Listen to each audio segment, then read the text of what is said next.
संविधान के वो सारे क्वेश्चंस जो कि बार बार एग्जाम में पूछे जाते हैं, तो सारे मैंने क्वेश्चंस इकट्ठे लाए हैं आपके लिए। 444 क्वेश्चंस मैं करा रही हूँ, जिसका पार्ट 6 है आज। पार्ट 1 2 3 4 5 मैंने करा दिया है। अगर आपने नहीं देखा तो इस वीडियो के बाद आप उसे जरूर देख लीजिएगा। अगर आप किसी भी एग्जाम की प्रिपरेशन करते हो तो ये सारे क्वेश्चन आपके लिए मोस्ट इंपॉर्टेंट है, क्योंकि संविधान से रिलेटेड क्वेश्चन एग्जाम में हर एग्जाम में आते हैं। कम से कम 3 से 4 क्वेश्चन हर एग्जाम में रहते ही रहते हैं। अगर आप कोई भी एग्जाम की प्रिपरेशन कर रहे हो तो ये बात आप अच्छी तरह से जानते होंगे। तो चलिए हम स्टार्ट कर लेते हैं हमारे आज के फर्स्ट क्वेश्चन से, जो कि है 301 नंबर।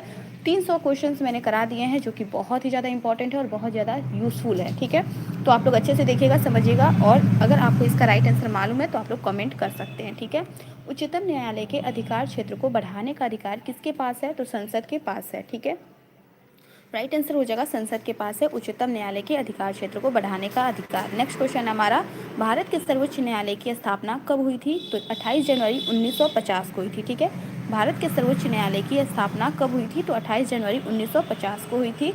सर्वोच्च न्यायालय में मुख्य न्यायाधीश सहित कुल कितने न्यायाधीश हो सकते हैं? तो 34 हो सकते हैं। ठीक है, सर्वोच्च न्यायालय में मुख्य न्यायाधीश सहित कुल 34 सदस्य हो सकते हैं। ठीक है, 34 न्यायाधीश हो सकते हैं। नेक्स्ट क्वेश्चन है, उच्चतम न्यायालय के न्यायाधीशों की संख्या में वृद्धि करने की शक्ति किसे प्राप्त है? तो संसद को प्राप्त है। ठीक है, इसमें कम बेस हो सकता है संसद के द्वारा। ठीक है, नेक्स्ट क्वेश्चन है, उच्चतम न्यायालय के न्यायाधीश किस प्रक्रिया के द्वारा हटाए जा सकते हैं? तो राष्ट्रपति के द्वारा संसद की अनुशंसा पर हटाए जा सकते हैं। नेक्स्ट क्वेश्चन है, सामान्यतः उच्चतम न्यायालय सभी मामलों की सुनवाई नई दिल्ली में करता है, परंतु किसके अनुमोदन से वह किसी अन्य स्थान पर भी सुनवाई कर सकता है? तो राष्ट्रपति के अनुमोदन से कर सकता है। ठीक है, नेक्स्ट क्वेश्चन है, भारतीय संविधान का कौन सा अनुच्छेद संवैधानिक विवाद में सर्वोच्च न्यायालय के अपीलीय क्षेत्राधिकार से संबंधित है? तो अनुच्छेद 134। ठीक है, नेक्स्ट क्वेश्चन है हमारा, उच्चतम न्यायालय में संविधान के निर्वाचन से संबंधित मामलों की सुनवाई करने के लिए न्यायाधीशों की संख्या कम से कम कितनी होनी चाहिए? तो 5 होनी चाहिए कम से कम। ठीक है, नेक्स्ट क्वेश्चन है, केंद्र और राज्यों के मध्य होने वाले विवादों का निर्णय करने की भारत की उच्चतम न्यायालय शक्ति आती है, कहाँ से आती है? इसकी मूल अधिकारिता के अंतर्गत आती है। ठीक है, नेक्स्ट क्वेश्चन है, निवारक निरोध के अंतर्गत एक व्यक्ति को बिना मुकदमा चलाए कितने समय तक बंदी बनाकर रखा जा सकता है? तो 3 माह तक रखा जा सकता है अधिकतम। ठीक है, संविधान का कौन सा अनुच्छेद उच्चतम न्यायालय को उसके द्वारा दिए गए निर्णय अथवा आदेश के पुनर्विलोकन हेतु अधिकृत करता है? तो अनुच्छेद 137 करता है। ठीक है, नेक्स्ट क्वेश्चन है हमारा, भारत में संविधान के प्रथम दलित मुख्य न्यायाधीश कौन थे? न्यायमूर्ति के जी बालकृष्णन जी थे। ठीक है, संविधान की व्याख्या से संबंधित सभी विवाद सर्वोच्च न्यायालय के समक्ष किस अधिकारिता के अंतर्गत आते हैं? तो प्रारंभिक क्षेत्राधिकार के अंतर्गत आते हैं। नेक्स्ट क्वेश्चन है हमारा, कानूनी मामलों पर उच्चतम न्यायालय से किसे परामर्श लेने का अधिकार है? तो राष्ट्रपति को अधिकार है। भारतीय संविधान के किस अनुच्छेद के अंतर्गत भारतीय नागरिकों के मौलिक अधिकारों की सुरक्षा करता है? तो अनुच्छेद 32। ठीक है, राइट आंसर हो जाएगा अनुच्छेद 32। नेक्स्ट क्वेश्चन है हमारा, सर्वोच्च न्यायालय के न्यायाधीश नियुक्त होने के लिए किस व्यक्ति को कम से कम कितने वर्ष तक उच्च न्यायालय में वकालत करना चाहिए? सीधा सीधी पूछ रहा है कि सर्वोच्च न्यायालय में उसमें नियुक्त होने के लिए पहले से कितना वर्ष तक न्यायालय में काम करना होगा? ठीक है, वकालत करनी होगी तो 10 वर्षों के बाद आप जो भी कर रहे हैं 10 वर्षों के बाद ही सर्वोच्च न्यायालय में वो कर सकते हैं। ठीक है, नियुक्ति हो सकती है उनकी उच्च न्यायालय में 10 वर्षों के वकालत करने के बाद सर्वोच्च न्यायालय में वो न्यायाधीश बन सकते हैं, नियुक्त हो सकते हैं। ठीक है, तो उनके पास एक्सपीरियंस चाहिए 10 वर्षों का, ये इम्पॉर्टेंट है। नेक्स्ट क्वेश्चन है, भारत के न्यायालयों में से किन्हें अभिलेख न्यायालय माना जाता है? तो उच्च न्यायालयों और उच्चतम न्यायालय को माना जाता है। विधान परिषद में राज्यपाल द्वारा कितने सदस्यों को मनोनीत किया जाता है? तो कुल सदस्यों का 1/6 भाग मनोनीत किया जाता है राज्यपाल द्वारा। ठीक है, राज्य का कार्यकारी एवं संवैधानिक प्रमुख कौन होता है? तो राज्यपाल होता है। राज्य का कार्यकारी एवं संवैधानिक प्रमुख कौन होता है? राज्यपाल होता है। ठीक है, नेक्स्ट क्वेश्चन है, किसी राज्य में राज्यपाल की नियुक्ति संविधान के किस अनुच्छेद के अंतर्गत की जाती है? तो अनुच्छेद 155 के अंतर्गत की जाती है। नेक्स्ट क्वेश्चन है, विधान परिषद में राज्यपाल द्वारा कितने सदस्यों को मनोनीत किया जाता है? तो कुल सदस्यों का 1/6 भाग किया जाता है। झारखंड, छत्तीसगढ़, मध्य प्रदेश तथा उड़ीसा में एक जनजातीय कल्याण मंत्री की नियुक्ति कौन करता है? तो राज्यपाल करता है। नेक्स्ट क्वेश्चन है, राज्य विधानसभा के 17वां का आदेश किसके द्वारा दिया जाता है? तो राज्यपाल द्वारा दिया जाता है। ठीक है। नेक्स्ट क्वेश्चन है हमारा, राज्यपाल किससे सलाह कर जिला न्यायाधीशों की नियुक्ति, स्थानांतरण और पदोन्नति कर सकता है? तो उच्च न्यायालय के परामर्श पर कर सकता है, सलाह पर कर सकता है। ठीक है। राज्यपाल के वेतन और भत्ते किस निधि से दिए जाते हैं? तो राज्य की संचित निधि से दिए जाते हैं। नेक्स्ट क्वेश्चन है, राज्यपाल के वेतन और भत्ते किस निधि से दिए जाते हैं? राज्य की संचित निधि से दिए जाते हैं। राज्यपाल किस अनुच्छेद के अंतर्गत राष्ट्रपति के विचार के लिए किसी विधेयक को आरक्षित रख सकता है? तो अनुच्छेद 201 इसका राइट आंसर हो जाएगा। वर्तमान में राज्यपाल का मासिक वेतन कितना है? तो 3,50,000 है राज्यपाल का मासिक वेतन, यानी कि 3.5 लाख है। राज्यपाल किसके प्रति उत्तरदायी होता है? तो राष्ट्रपति के प्रति उत्तरदायी होता है। जम्मू एवं कश्मीर के उपराज्यपाल की नियुक्ति कौन करता है? भारत का राष्ट्रपति करते हैं। जम्मू एवं कश्मीर के उपराज्यपाल की नियुक्ति करते हैं भारत के राष्ट्रपति। भारत में राज्यपाल बनने वाली पहली महिला कौन थी? राज्यपाल बनने वाली पहली महिला के बारे में पूछ रहा है, सरोजनी नायडू थी। ठीक है। राज्य विधानसभा में आंग्ल भारतीय समुदायों के लिए प्रतिनिधित्व का प्रावधान भारत के संविधान के किस अनुच्छेद द्वारा किया गया है? तो अनुच्छेद 333 के द्वारा किया गया है।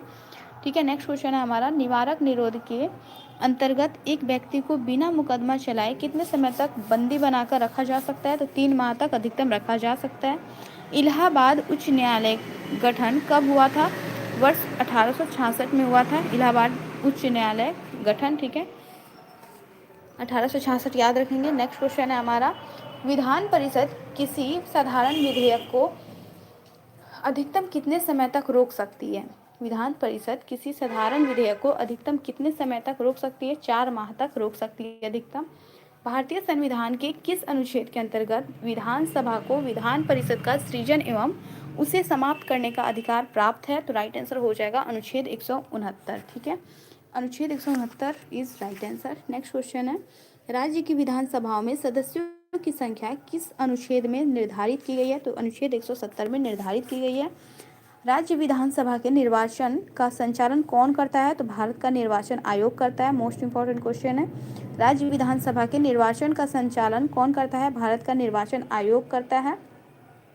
नेक्स्ट क्वेश्चन है हमारा, भारत की किस राज्य में समान नागरिक संहिता लागू है? तो गोवा। राज्य का विधानसभा अध्यक्ष अपना त्यागपत्र किसे सौंपता है? उपाध्यक्ष को सौंपता है, ये याद रखेंगे आप लोग। राज्य का विधानसभा अध्यक्ष अपना त्यागपत्र किसे सौंपता है? के लिए न्यूनतम आयु 25 वर्ष है। नेक्स्ट क्वेश्चन है, राज्य सरकार के मंत्रियों के वेतन एवं भत्तों का निर्धारण किसके द्वारा किया जाता है? तो राज्य विधानसभा द्वारा किया जाता है। नेक्स्ट क्वेश्चन है हमारा, वर्ष 1956 में कितने पुनर्गठित राज्यों में द्विसदनीय विधानमंडल थे? तो 5 इसका राइट आंसर हो जाएगा। प्रथम महिला मुख्यमंत्री भारत के किस राज्य में बनी थी? मोस्ट इंपॉर्टेंट क्वेश्चन है, उत्तर प्रदेश से बनी थी। ठीक है, उत्तर प्रदेश में बनी थी प्रथम महिला मुख्यमंत्री। नेक्स्ट क्वेश्चन हमारा, अंडमान एवं निकोबार द्वीप समूह किस उच्च न्यायालय के क्षेत्राधिकार के अंतर्गत आते हैं? कलकत्ता उच्च न्यायालय के अंतर्गत आते हैं। उच्च न्यायालय के न्यायाधीशों के वेतन और भत्ते किस निधि से दिए जाते हैं? तो राज्य की संचित निधि से दिए जाते हैं। ठीक है, इंपॉर्टेंट है, उच्च न्यायालय के न्यायाधीशों के वेतन और भत्ते किस निधि से दिए जाते हैं? तो राज्य की संचित निधि से दिए जाते हैं, याद रखेंगे। उच्चतम न्यायालय के निर्णय से पूर्व किस उच्च न्यायालय ने यह निर्णय दिया है कि एक ही बार में 3 बार तलाक कहने से तलाक होना गैर कानूनी है? इलाहाबाद उच्च न्यायालय ने कहा है। ठीक है, ये सारे क्वेश्चंस मैंने करा दिए 301 से लेकर 351 तक कर लेंगे, तो आपको यहीं पे सारे क्वेश्चंस के लोग रिवीजन में बने रहें। और अगर कहीं कोई डाउट है तो आप लोग कमेंट कीजिएगा। साथ में अगर वीडियो अच्छी लग रही है, क्वालिटी और कंटेंट पसंद आ रहा है, आपको हमारी मेहनत पसंद आ रही है, तो लाइक जरूर कर दीजिएगा। आपके एक लाइक से हमें काफ़ी ज़्यादा खुशी मिलती है। तो चलिए हम लोग रिवीजन कर लेते हैं, और इस वीडियो को देखने के बाद आप लोग पार्ट 1, 2, 4 जरूर देखिएगा। आपको बहुत ज़्यादा हेल्प मिलने वाला है, क्योंकि सारे क्वेश्चन मैंने इकट्ठे यहाँ पे करा दिए हैं, ताकि आपको इधर उधर ना भटकना पड़े और आपको बहुत ज़्यादा हेल्प मिले। चलिए फर्स्ट क्वेश्चन से हम लोग रिवीजन स्टार्ट करेंगे अभी। हमारा फर्स्ट क्वेश्चन है आज का 301 नंबर। 300 क्वेश्चंस मैंने पहले ही करा दिए, जैसा कि मैंने आपको बताया। उच्चतम न्यायालय के अधिकार क्षेत्र को बढ़ाने का अधिकार किसके पास है? संसद के पास है। भारत के सर्वोच्च न्यायालय की स्थापना कब हुई थी? 28 जनवरी 1950 को हुई थी। ठीक है। नेक्स्ट क्वेश्चन है, सर्वोच्च न्यायालय में मुख्य न्यायाधीश सहित कुल कितने न्यायाधीश हो सकते हैं? तो 34 हो सकते हैं। उच्चतम न्यायालय के न्यायाधीशों की संख्या में वृद्धि करने की शक्ति किसे प्राप्त है? तो संसद को प्राप्त है। देखिए, मैं बता दूं, संसद के पास बहुत ज़्यादा शक्ति है और संसद के फैसले से ही बहुत कुछ हो जाता है। और सर्वोच्च न्यायालय और संसद ये दोनों ही ज़्यादा इम्पोर्टेंट होते हैं। ठीक है। ये कुछ भी करा सकते हैं, कोई भी निर्णय करवा सकते हैं सरकार से, तो ये इम्पोर्टेंट होते हैं, ध्यान रखेंगे। उच्चतम न्यायालय के न्यायाधीश किस प्रक्रिया के द्वारा हटाए जा सकते हैं? राष्ट्रपति के द्वारा संसद की अनुशंसा पर हटाए जा सकते हैं उच्चतम न्यायालय के न्यायाधीश। ठीक है। सामान्यतः उच्चतम न्यायालय सभी मामलों की सुनवाई नई दिल्ली में करता है, परंतु किसके अनुमोदन से वह किसी अन्य स्थान पर भी सुनवाई कर सकता है? राष्ट्रपति के अनुमोदन पे कर सकता है। ठीक है। भारतीय संविधान का कौन सा अनुच्छेद संवैधानिक विवाद में सर्वोच्च न्यायालय के अपीलीय क्षेत्राधिकार से संबंधित है? अनुच्छेद 134 संबंधित है। नेक्स्ट क्वेश्चन है, उच्चतम न्यायालय में संविधान के निर्वाचन से संबंधित मामलों की सुनवाई करने के लिए न्यायाधीशों की संख्या कम से कम कितनी होनी चाहिए? तो 5 होनी चाहिए कम से कम। केंद्र और राज्यों के मध्य होने वाले विवादों का निर्णय करने की अंतर्गत आती है। निवारक मुकदमा चलाए कितने समय तक बंदी बनाकर रखा जा सकता है? दिए गए निर्णय अथवा आदेश के पुनर्विलोकन हेतु अधिकृत करता है। अनुच्छेद 137 करता है। नेक्स्ट क्वेश्चन है, भारत में संविधान की मूल संरचना बुनियादी ढांचा के सिद्धांत का स्रोत है? न्यायिक समीक्षा है। नेक्स्ट क्वेश्चन है, संविधान की व्याख्या करने का अंतिम अधिकार किसे है? तो सर्वोच्च न्यायालय को है। ठीक है। संविधान की व्याख्या करने का अंतिम अधिकार किसे है? सर्वोच्च न्यायालय को है, याद रखेंगे। उच्च न्यायालय और उच्चतम न्यायालय की अधिकारिता के अंतर्गत कौन से मामले आते हैं? तो मूल अधिकार है, भारतीय संघ का संरक्षक है सर्वोच्च न्यायालय। नेक्स्ट क्वेश्चन है, भारत के प्रथम दलित मुख्य न्यायाधीश कौन थे? न्यायमूर्ति के.जी. बालकृष्णन जी थे। संविधान की व्याख्या से संबंधित सभी विवाद सर्वोच्च न्यायालय के समक्ष किस अधिकारिता के अंतर्गत आते हैं? तो प्रारंभिक क्षेत्राधिकार के अंतर्गत आते हैं। कानूनी मामलों पर उच्चतम न्यायालय से किसे परामर्श लेने का अधिकार है? तो राष्ट्रपति को है। भारतीय संविधान के किस अनुच्छेद के अंतर्गत सर्वोच्च न्यायालय भारतीय नागरिकों के मौलिक अधिकारों की सुरक्षा करता है? तो अनुच्छेद 32 करता है। सर्वोच्च न्यायालय के न्यायाधीश नियुक्त होने के लिए किसी व्यक्ति को कम से कम कितने वर्ष तक उच्च न्यायालय में वकालत करनी चाहिए? तो 10 वर्ष करनी चाहिए। सीधा सीधा यहाँ पे यही बताया जा रहा है कि सर्वोच्च न्यायालय में न्यायाधीश नियुक्त होने के लिए कितनी एक्सपीरियंस की जरूरत है? तो उच्चतम न्यायालय में उन्हें 10 वर्ष का वकालत करना आवश्यक है। 10 साल का एक्सपीरियंस चाहिए, तब जाके सर्वोच्च न्यायालय में न्यायाधीश नियुक्त हो सकते हैं। नेक्स्ट क्वेश्चन है, भारत के न्यायालयों में से किसे अभिलेख न्यायालय माना जाता है? तो उच्च न्यायालयों और उच्चतम न्यायालयों को माना जाता है। नेक्स्ट क्वेश्चन है, विधान परिषद में राज्यपाल द्वारा कितने सदस्यों को मनोनीत किया जाता है? तो कुल सदस्यों का 1/6 भाग किया जाता है मनोनीत। राज्य का कार्यकारी एवं संवैधानिक प्रमुख कौन होता है? तो राज्यपाल होता है, याद रखेंगे। राज्य का कार्यकारी एवं संवैधानिक प्रमुख होता है राज्यपाल, जिसे कौन नियुक्त करते हैं? राष्ट्रपति करते हैं, याद रखेंगे। राज्यपाल को कौन नियुक्त करते हैं? राष्ट्रपति करते हैं। मैं सारे क्वेश्चंस आपको डेली करा रही हूँ, मॉर्निंग एंड इवनिंग में 2 क्लास आ रही है लाइव की। करेंट अफेयर्स, जी के साइंस के क्वेश्चंस आपको डेली कराए जा रहे हैं। जो क्वेश्चन एग्जाम में बार बार पूछे जाते हैं वही सारे क्वेश्चंस मैं करा रही हूँ। आप लोग डेली क्लास कीजिए, आपको बहुत ज़्यादा बेनिफिट मिलेगा। साथ में हमारे चैनल पे बहुत सारे क्वेश्चंस पहले से अवेलेबल हैं। बजट के क्वेश्चंस हैं, करंट अफेयर्स के क्वेश्चंस हैं, आप लोग उसे देखें। ज्योग्राफी के क्वेश्चंस हैं जो कि बार बार एग्जाम में पूछे गए हैं और आगे भी पूछे जाएंगे, तो आप लोग उसे देखिए, आपको बहुत ज़्यादा हेल्प मिलेगा। और अपने स्टडी ग्रुप में भी लोग शिक्षित हों, ठीक है, सभी का हेल्प हो, और जो भी कम्पिटिटिव एग्जाम की प्रिपरेशन कर रहे हैं वो अपनी मंजिल को प्राप्त करें, आप भी प्राप्त करें, ठीक है। नेक्स्ट क्वेश्चन की ओर हम बढ़ते हैं। नेक्स्ट क्वेश्चन है हमारा, किसी राज्य में राज्यपाल की नियुक्ति संविधान के किस अनुच्छेद के अंतर्गत की जाती है? तो अनुच्छेद 155 के अंतर्गत की जाती है। किसी बताया कि राष्ट्रपति करते हैं राज्यपाल की नियुक्ति, तो वही पूछ रहा है कि 155 के अंतर्गत आता है, ठीक है। विधान परिषद में राज्यपाल द्वारा कितने सदस्यों को मनोनीत किया जाता है? तो कुल सदस्यों का 1/6 किया जाता है। झारखंड, छत्तीसगढ़, मध्य प्रदेश तथा उड़ीसा राष्ट्रपति अनुच्छेद के अंतर्गत राष्ट्रपति किसी विधेयक को आरक्षित रख सकता है। अनुच्छेद 201 इसका राइट आंसर हो जाएगा। राज्यपाल का मासिक वेतन है 3.5 लाख। नेक्स्ट क्वेश्चन है, राज्यपाल किसके प्रति उत्तरदायी होता है? तो राष्ट्रपति के प्रति उत्तरदायी होता है। इसका मैं बता दूं आपको कि राष्ट्रपति का कितना होता है सैलरी, ठीक है, मासिक वेतन कितना होता है? तो 5 लाख होता है, याद रखेंगे। और उपराष्ट्रपति की बात की जाए तो 4 लाख होता है। जम्मू एवं कश्मीर के उपराज्यपाल की नियुक्ति कौन करता है? तो भारत का राष्ट्रपति करते हैं, ठीक है।